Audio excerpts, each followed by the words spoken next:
मुस्कान तांबोळी. आपण पाहत आहात माय मराठी टीव्ही. पाहूयात आत्ताची महत्त्वाची बातमी. आज देखील शहरामध्ये अगदी सहजरित्या गांजा कसा उपलब्ध होतो. नुकतेच दिनांक 23/5/2026 रोजी डीवायएसपी कार्यालयाच्या टीमने 8 किलो 50 ग्रॅम वजनाचा 2,01,250 रुपये किमतीचा गांजा जप्त केला होता व त्या अनुषंगाने एका महिलेसह एका इसमावरती गुन्हा दाखल करण्यात आला होता. परंतु काही दिवस उलटताच शहरामध्ये पुन्हा खुलेआम गांजा विक्री चालू असल्याचे बोलले जात आहे. त्याची प्रचिती आज माय मराठी टीव्हीच्या प्रतिनिधीला दिसून आली. पहा हा संपूर्ण व्हिडिओ. तरी यार तू लगेच का जातोयस? तसं माही बाबा मला मी नाही खात तुझा गांजा.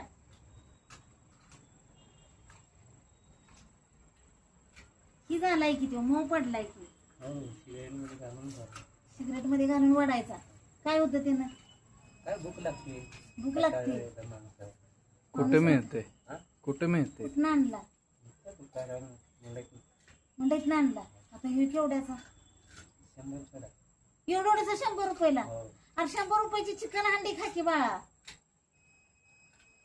इथं तिंद ये ना हे ಕೆಲಸ ಮಾಡಿ ಬಂದಿತ್ತು ರೊಟ್ಟಿ ತಿನ್ನೋದು ಇದು ತಿಂದು ಏನಾಗ್ತದೆ ಹೇಳ ನನಗೆ.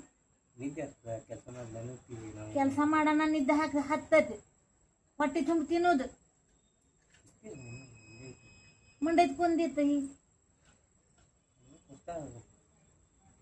ಅಲ್ಲೇ ಕೊಡ್ತಾರ. ಯಾರು ಕೊಡ್ತಾರ? ಹಂಗೆ ಹುಡುಗರು ಕೊಡ್ತಾರ. ಹುಡುಗರೇ ಯಾರ್ದು ಹೆಸರು ಏನೈತಿ? ಅವ್ರ ಹೆಸರು ನಮ್ಗೇನು ಗೊತ್ತಿಲ್ಲ. ಅಲ್ಲೇ ತೊಗೊಳೋದು ತಗೊಳ್ಳೋದು ಬರೋದು. यार कुठतील 100 रुपयाने?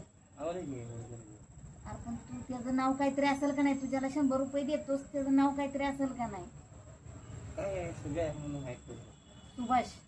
त्याचं आडनाव काय आहे? काय माहित नाही नावच नाही. नुसतं सुभाष म्हणून आहे. तू 100 रुपयाला एवढीशी पुडी आणून ओढतो तू. पोटाला खाल्या का?